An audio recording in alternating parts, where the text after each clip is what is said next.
আওয়ামী লীগকে আর কোনো সুযোগ দিতে চায় না সরকার। ঘটনা কি সত্যিই? সরকার এরকমই বলছে। সত্য না হয়ে থাকলে কেনই বা বলছে?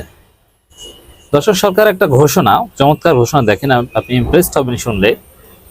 এবং সরকারের যে লোকটা এই ঘোষণাটা দিয়েছে, আমি তার ইম্পর্টেন্স সম্পর্কেও কিছু বলছি। গণমাধ্যমে খবর এভাবে করা হয়েছে, আওয়ামী লীগের সঙ্গে আপোষের কোনো সুযোগ নেই। শফিকুল আলম, একেবারে ক্লিয়ার কাট কথা। আওয়ামী লীগের সঙ্গে আপোষের কোনো সুযোগ, এর মানে কি আওয়ামী লীগ কোনো সুযোগ পাবে না?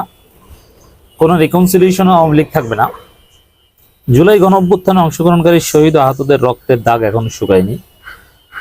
বাংলাদেশে ফ্যাসিস্ট আওয়ামী লীগের সঙ্গে কোনো আপোষ করার সুযোগ নেই বলে মন্তব্য করেছেন অন্তর্বর্তী সরকারের প্রধান উপদেষ্টা প্রেস সচিব শফিকুল আলম। এই শফিকুল আলম সাহেব কিন্তু সরকার অত্যন্ত ঘনিষ্ঠ এবং প্রভাবশালী লোক। প্রধান উপদেষ্টার বক্তব্যগুলো সবচেয়ে বেশি গণমাধ্যমে আসে এই শফিকুল আলম ভাইয়ের মুখ থেকে বা তার মধ্য দিয়ে। এবং সরকারের পলিসি মেকিং এর জায়গায় বা খোঁজ খবর রাখার বিষয়ে তার চাইতে ভালো মনে হয় খুব কমই জানেন। এবং তার মাধ্যমেই সরকারের বক্তব্যগুলো বেশি প্রচার করা হয়ে থাকে আনুষ্ঠানিকভাবে, এবং তার দায়িত্ব এটা। প্রধান উপদেষ্টা প্রেস সচিব এই জায়গার বাইরেও নানান বিষয়ে তার বক্তব্য সরকারের অনেক উপদেষ্টার চাইতেও পাওয়ারফুল। যেমন আপনারা জানেন যে জুলাই রেভলিউশনের প্রোক্লেমেশন ডিক্লেয়ার করা নিয়ে বিভিন্ন কথা হয়েছিল। সেই প্রোক্লেমেশন তার সাথে সরকারের কোনো সম্পর্ক নেই, এটা একটা প্রাইভেট উদ্যোগ, পরবর্তীতে সরকার এটা করবে। এই নানান অতি গুরুত্বপূর্ণ বিষয়গুলো কিন্তু এই শফিকুল আলম ভাইয়ের কাছ থেকেই জনগণের কাছে এসেছে। অন্য উপদেষ্টা অনেক কিছু জানেন না। আমরা তো সরকারের সরকারের সাথে ঘনিষ্ঠভাবে কাজ করি, আমরা জানি। অনেক উপদেষ্টা অনেক বিষয় জানেন না, জাস্ট প্রধান উপদেষ্টা ম্যাটার, এটাই শফিকুল আলম ভাই জানেন। আমাদের তিনি বলছেন আওয়ামী লীগের সঙ্গে আপোষের কোনো সুযোগ নেই। এর মানে সরকারের অতি গুরুত্বপূর্ণ জায়গা থেকে একটা স্পষ্ট ঘোষণা। এই ঘোষণার তাৎপর্য কি? এটা যদি সিরিয়াস বা সত্য হয়ে থাকে তাহলে তো অর্থ দ্বারা যে আওয়ামী লীগ নিষিদ্ধ হবে। কিন্তু সরকারের পক্ষ থেকে একবারও বলা হয়নি যে আওয়ামী লীগ নিষিদ্ধ করা হবে। যদি আপনি বলেন যে আওয়ামী লীগের সঙ্গে আপোষের কোনো সুযোগ নেই, এর অর্থ হচ্ছে আওয়ামী লীগকে নিষিদ্ধ করা হবে। সরকারের পক্ষ থেকে সর্বশেষ সিদ্ধান্ত এটাই যে আওয়ামী লীগ নির্বাচনে অংশগ্রহণ করতে পারবে। আওয়ামী লীগকে নির্বাচনে অংশগ্রহণ করার থেকে বিরত রাখা হবে, নির্বাচনে অংশগ্রহণ করতে দেওয়া হবে না, মানে নির্বাচনের আগেই এট এনি কস্ট আওয়ামী লীগের বিচার করা হবে, এরকম কোনো ঘোষণা সরকারের পক্ষ থেকে দেওয়া হয়নি। মানে এটা আমাদের দাবি যে আওয়ামী লীগকে নির্বাচনে অংশগ্রহণ করতে দেওয়া না হোক এবং আওয়ামী লীগকে নিষিদ্ধ করা হোক। এই দুইটা প্রশ্নে সরকার এখন পর্যন্ত কোনো স্পষ্ট কথা বলেনি, বরং বিএনপির উপর চাপিয়ে দিয়ে বলেছে সবচেয়ে বড় দল আওয়ামী লীগকে নির্বাচনে চায়, অতএব তারা নির্বাচনে অংশগ্রহণ করুক। কথা কিন্তু এটাই। একথাও বলেছে যেহেতু এখন পর্যন্ত আওয়ামী লীগকে নিষিদ্ধ করা হয়নি, অতএব নির্বাচনে অংশগ্রহণ করতে আওয়ামী লীগের কোনো বাধা নেই। এসব কথাও কিন্তু বলা হয়েছে। এই কথাগুলো এবং এই শফিকুল আলম ভাইয়ের যে সর্বশেষ বক্তব্য আওয়ামী লীগের সঙ্গে আপোষের কোনো সুযোগ নেই, এগুলো কন্ট্রাডিক্টরি। এ থেকে মনে হয় আওয়ামী লীগের সঙ্গে আপোষের কোনো সুযোগ নেই, এটা সরকার মনে প্রাণে ধারণ করে না এবং এই ঘটনা সত্য নয়।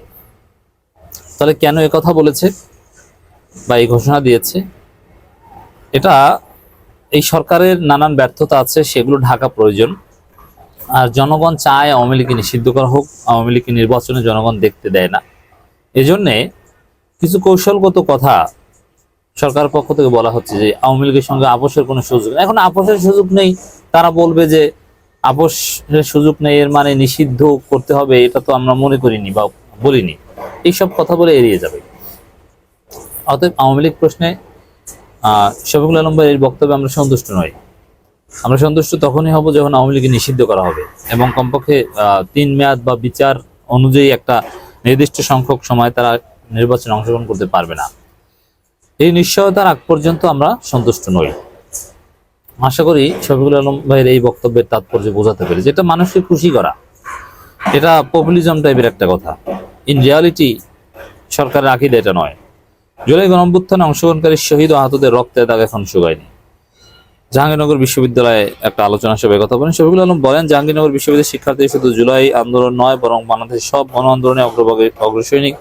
যুগের পর যুগ আমরা করতে পারিনি, আমাদের ছোট ভাই বোন ছেলে মেয়ে এবং শিক্ষার্থীরা তাদের আন্দোলনের মাধ্যমে তা করে দেখেছে। দেখেন বিএনপি এই শিক্ষার্থীদেরকে এখন প্রতিপক্ষ মনে করছে, কিন্তু বিএনপিও কিন্তু জনমতের কারণে আহ এই শহীদদের কথা মাঝে মাঝে বলে, কিন্তু আসলে তারা তো 8 জুলাই আগস্টের স্পিরিট ধারণ করে না। সরকারের ক্ষেত্রে অনেকটা সেম, এখন বলতে হয়, বলছে। এ ধরনের মহৎ আন্দোলন পৃথিবীতে বিরল, যাদের হাতে এই আন্দোলনের রক্ত, যারা অসংখ্য নিরপরাধ মানুষকে গুম খুন নির্যাতন করেছে। ফ্যাসিস্ট হাসিনা সেই দোষরদের এদেশে রাজনীতি করার কোনো অধিকার নেই। এর অর্থ হচ্ছে তারা নিষিদ্ধ হবে, কিন্তু কই, নিষিদ্ধের কোনো উদ্যোগ কিন্তু নেই। অতএব এই কথাটা সিরিয়াস কথা না। তাদের বিচারের আওতায় আনতে আমাদের অন্তর্বর্তীকালীন সরকার প্রতিশ্রুতিবদ্ধ। জেনারেশন পরবর্তী যে কোনো জেনারেশনও আওয়ামী লীগকে ক্ষমা করবে না, এমনি তাহলে নিষিদ্ধ করে আপনাকে দেখাতে হবে। তিনি আরো বলেন, আমাদের লড়াই এখানে শেষ হয়নি। এতদিন যা আমরা সমতার বাংলাদেশ পাবো এবং মানবাধিকার নিশ্চিত হবে, ততদিন আমাদের এই লড়াই চলতে থাকবে।